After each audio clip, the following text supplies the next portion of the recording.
أعوذ بالله من الشيطان الرجيم.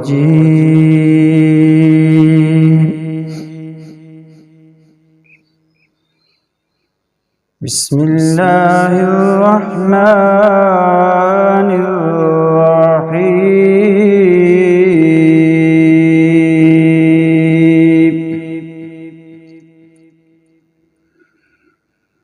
والضحى والليل إذا سجى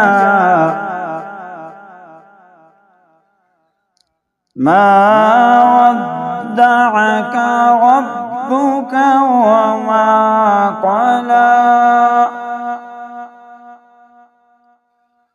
وللآخرة خير لك من الأولى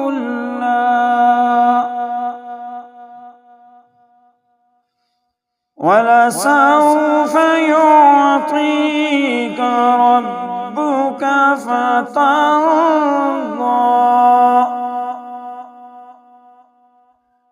ألم يجدك يتيما فآوى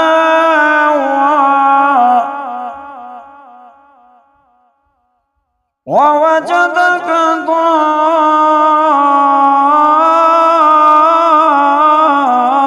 ضالا فهدى ووجدك عائلا فأغنى فأما اليتيم فلا تقهر وأما السائل فلا تنهر وأما بنعمة ربك فحدث صدق الله العظيم.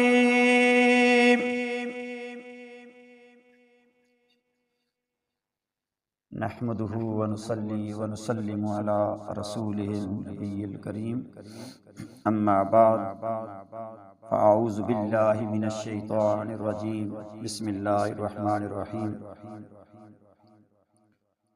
محترم سامعین کرام، میں نے قرآن مجید کی سورۃ الضحیٰ کی تلاوت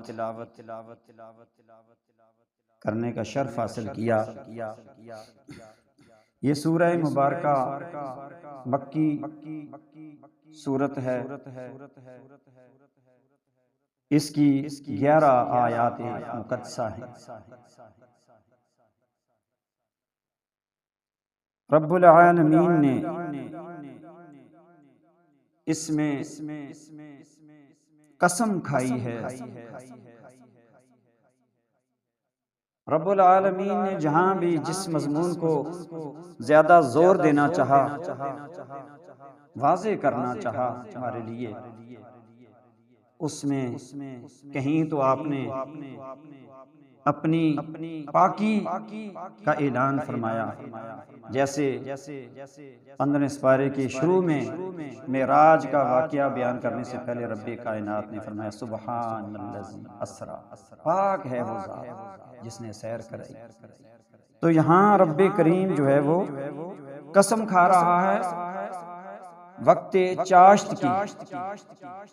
یہاں بہت سی علماء کی مختلف جو ہیں وہ آراء ہیں.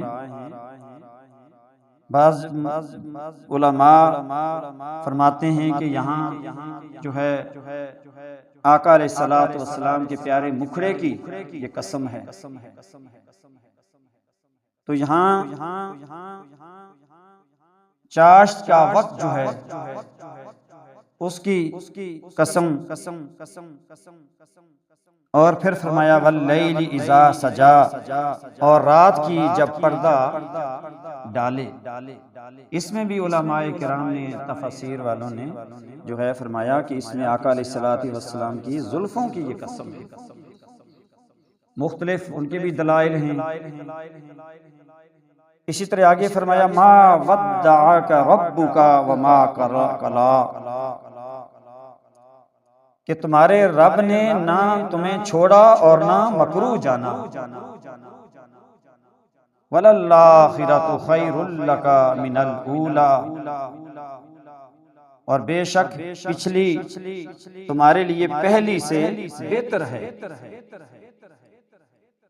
وَلَسَوْفَ يُعْطِيكَ رَبُّكَ فَتَرْضَىٰ، اور بے شک قریب ہے تمہارا رب تمہیں اتنا دے گا کہ تم راضی ہو جاؤ گے۔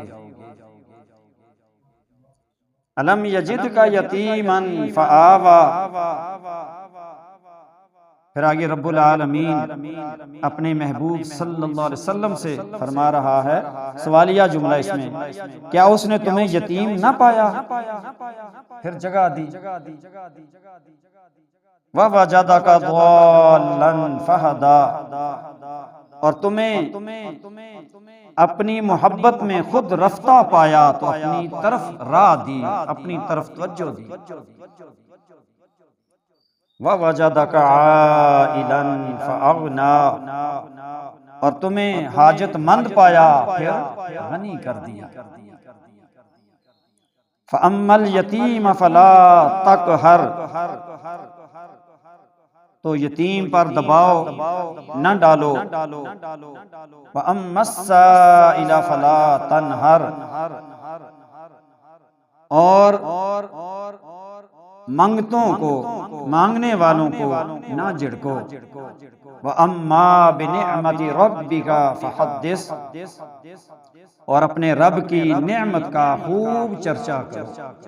دوستان محترم، یہ سورہ مبارکہ 11 آیات پر یہ مشتمل، جس میں نے مختصراً ترجمہ آپ سامعین کے سامنے بیان کیا کہ رب العالمین نے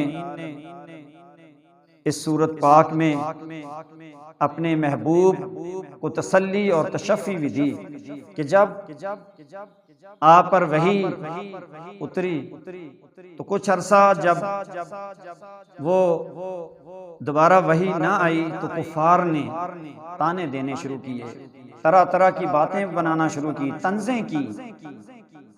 تو میرے آقا صلی اللہ علیہ وسلم جو ہیں وہ ان کے دل پر بھی ملال گزرا، دکھ گزرا کہ دیکھیں جی کافروں نے طرح طرح کی جو ہیں وہ جب تانے دیے کہ دیکھیں جی اب وحی آنا بند ہو گئی ہے، تو جب اس طرح کی انہوں نے باتیں پھیلائیں تو حضور صلی اللہ علیہ وسلم کے دل مبارک پر بھی ملال گزرا، دکھ گزرا۔ تو رب کائنات نے پھر یہ سورت مبارکہ اتار کر آپ کو تسلی بھی دی، تشفی بھی دی کہ میرے محبوب مجھے وقت چاشت کی قسم، یا پھر پیارے محبوب مجھے تیرے پیارے نبوت والے مکھڑے کی قسم، اور مجھے تمہاری کالی کالی زلفوں کی قسم۔ تو رب العالمین نے اس سورت مبارکہ میں فرمایا کہ نہ تمہارے رب نے تمہیں چھوڑا اور نہ مکروہ جانا۔ اور یہ آیات مقدسہ، یہ سورت نازل ہونے کے بعد آقا صلی اللہ علیہ وسلم جو ہیں آپ کو تسلی اور تشفی ہوئی، اور ان کافروں کے نامرادوں کے چہرے کالے ہوئے، اور ان کی جو سوچ تھی کہ یہ اب وحی ختم ہو گئی، اب نہیں آئے گی، وہ سارے جو ہے وہ ذلیل ہوئے، اور رب العالمین نے یہ سورہ مبارکہ اتار کر میرے آقا صلی اللہ علیہ وسلم کو جو ہے وہ تسلی اور تشفی عطا کی۔ اور دوستان محترم آگے فرمایا کہ آپ کی ہر جو گھڑی ہے پہلی جو گزر رہی ہے، اس سے اگلی جو ہے وہ بہتر آپ کے لیے آئے گی۔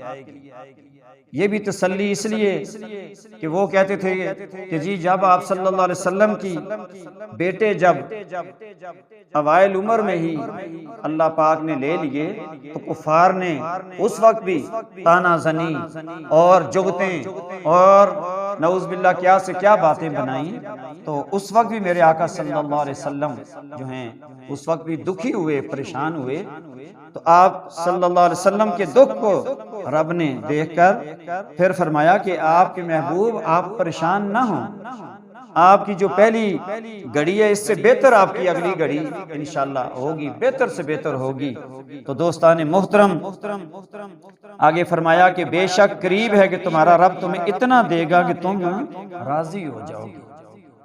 تو دوستان محترم اللہ پاک کی بارگاہ میں دعا ہے کہ اللہ پاک ہمیں قرآن مجید سمجھنے اور سمجھ کر اس پر عمل کرنے کی ہمیں توفیق نصیب فرمائے۔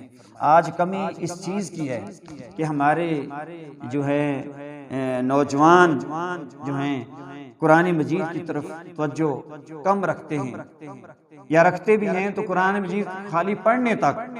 قرآن مجید پڑھنا بے شک باعث ثواب ہے، برکتیں ہیں، رحمتیں ہیں، لیکن ساتھ کوشش کیا کریں ترجمے کے ساتھ قرآن مجید پڑھا جائے۔ 2 لائنیں ہی پڑھیں لیکن پڑھیں ترجمے کے ساتھ۔ جب قرآن مجید آپ ترجمے کے ساتھ پڑھیں گے تو آپ یہ یقین آپ کو آئے گا کہ رب آپ سے باتیں کر رہا ہے۔ جب آپ ترجمہ اردو کا جب آپ پڑھیں گے تو پھر ترجمے میں آپ کو واضح پتہ چلے گا، کبھی رب آپ کو یا ایھا الانسان سے مخاطب، کبھی یا ایھا الذین آمنوا سے مخاطب رب کرے گا، تو پھر اور آپ کے اندر ایک کیفیت طاری ہوگی کہ رب العالمین ہم سے یہ باتیں کر رہا ہے، اور ایک عجیب وجدانی کیفیت ہوگی آپ پر۔ اللہ پاک ہمیں عمل کی توفیق نصیب فرمائے۔ وما علینا الا البلاغ المبین۔